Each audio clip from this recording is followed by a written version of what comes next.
दोस्तों, लड़के और लड़कियां जब जवान होते हैं तो उनके मम्मी पापा की चिंताएं बढ़ने लगती हैं और ख़ासकर लड़की के केस में चिंता कुछ ज़्यादा ही बढ़ जाती है। दोस्तों, हवस की भूखी एक लड़की जो हवस के नशे में अपने परिवार की इज्जत को बर्बाद कर देती है और उसकी जान चली जाती है।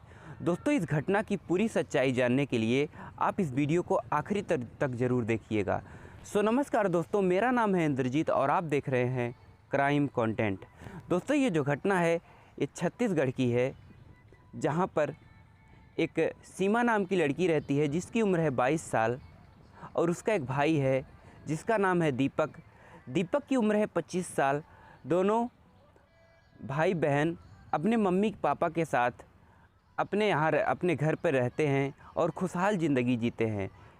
और सीमा जो है वो पढ़ाई लिखाई अपनी पूरा करके अपने घर पर बैठी हुई है और उसके मम्मी पापा उसके लिए रिश्ता ढूंढ रहे हैं कि उसकी शादी कर दी जाए, क्योंकि सीमा काफ़ी शादी के लायक हो चुकी थी, वो जवान हो चुकी थी।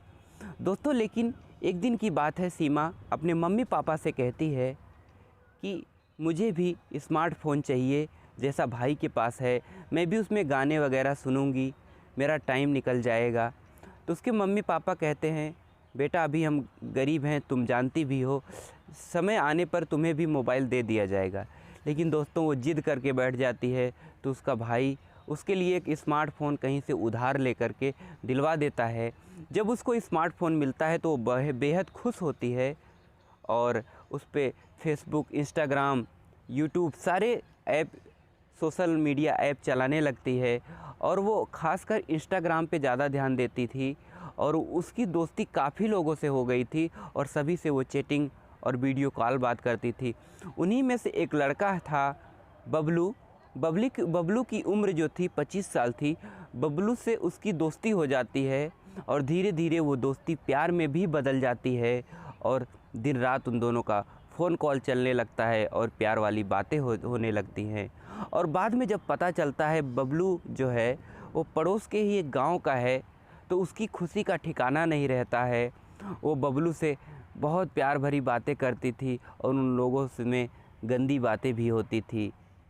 ये सारी चीज़ें जब उसके साथ होने लगी तो एक दिन की बात है, उसका भाई जो दीपक था वो अपनी बहन की मोबाइल को देख रहा था, तो वो देखता है कि बबलू नाम के एक लड़के से वो गंदी उल्टी सीधी बातें की है, चैटिंग की है। ये सब देखकर उसका भाई गुस्से में आ जाता है और अपनी बहन को डांटता फटकारता है और उसको समझाता है कि देखो, ये तुम्हारी पहली गलती, इसलिए मैं तुम्हें माफ़ कर रहा हूँ, आइंदा तुम ऐसा गलती मत करना। तो उसकी बहन कहती, भाई ये मेरी पहली गलती है, तुमने माफ़ किया और अब मैं ऐसी गलती नहीं करूँगी। दोस्तों, धीरे धीरे वो उससे बात करने कम कर देती है, लेकिन बाद में जब पता चलता है तो वो लोग चुपके से बात करना स्टार्ट कर देते हैं ताकि किसी को पता ना चले। एक दिन की बात है, वो खेतों के तरफ जाकर बैठी हुई थी और उसका भाई शहर गया हुआ था। वो अपने बॉयफ्रेंड बबलू से मिलना चाहती थी और जब शाम का समय हो जाता है, उसका भाई उधर से आता है। वो कहता है, तुम इन झाड़ियों के बीच, जंगलों के बीच क्या कर रही हो? तो उसकी बहन कहती है, भाई मैं शौच के लिए आई थी और मैं घर जा रही हूँ। लेकिन उसके भाई को तो पहले शक हो चुका था। वो फिर भी अपनी बहन को छोड़ कर के घर जाता है और सो जाता है। शाम का समय होता है। फिर रात को जब उसको पेशाब लगता है, उसके भाई को, वो पेशाब करने जाता है और उसकी दिनचर्या बन चुकी थी कि वो अपनी बहन को फॉलो करता था, देखता था वो कहाँ जाती है, कहाँ उठती है, कहाँ बैठती है, वो क्या करती है। वो उसकी निगाह जब अपनी बहन की बिस्तर पर जाती है तो सीमा वहाँ से गायब थी, उसकी बहन वहाँ से गायब थी। फिर वो उसको खोजने लगता है और पास के एक बगीचे के पास जाता है।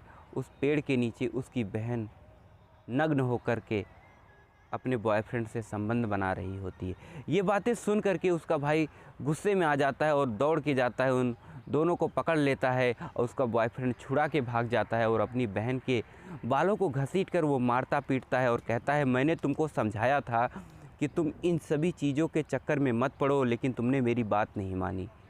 फिर वो गुस्से में कहता है कि हम गरीब हैं और हम गरीबों के पास इज्जत के सिवा कुछ भी नहीं है और आज तुमने वो भी गंवा दिया। भाई अपने गुस्से को कंट्रोल नहीं कर पाता है और अपनी बहन का गला दबा करके उसकी हत्या कर देता है। उसके बाद वो भाई भागता नहीं है और अपनी मम्मी पापा के पास जाता है और कहता है मैंने तुम्हारी बेटी का कत्ल किया है, क्योंकि वो किसी पराये लड़के के साथ मुंह काला कर रही थी। फिर गांव वालों इकट्ठा होते हैं, पुलिस बुलाई जाती है। उसके भाई अपने आप को पुलिस के हवाले कर देता है और उसको जेल हो जाती है। दोस्तों, आपकी क्या राय है इस घटना के बारे में? आप अपनी राय कमेंट बॉक्स में हमें ज़रूर बताइएगा। अगर कहानी आपको अच्छी लगी है तो प्लीज़ चैनल को सब्सक्राइब कीजिएगा। दोस्तों, हम आपको बताना चाहेंगे ये जो घटनाएं होती हैं, जो कहानियां होती हैं, बिल्कुल सत्य घटना होती है।